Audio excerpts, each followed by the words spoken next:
In this video, we're going to use scatterplots to identify correlations. Let's go ahead and get started here. Consider the scatter plot over here and state whether the diagram shows a positive correlation, a negative correlation, or no correlation. And if there's a positive or negative correlation, is it strong or weak?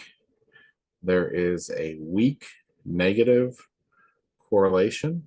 You can kind of see that there's a trend line going maybe down through here, but the data points are all over the place, kind of not really on that line. Some are very close to that line, but there's some that are very far off the line here, but they all probably average out to being on a line about like that.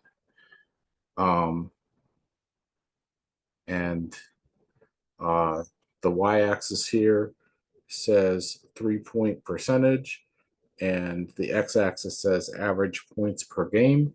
So we would expect that players who get more points per game may be likely to have lower 3-point percentages based off of the data there.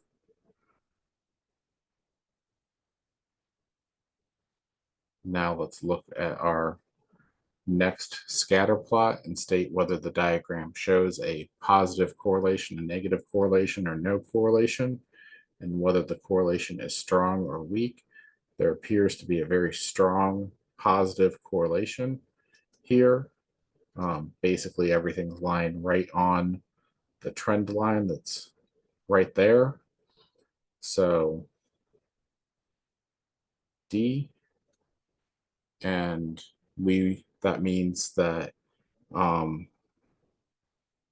in a country where the boys' scores are higher, the girl scores will also be higher according to our correlation and our trend line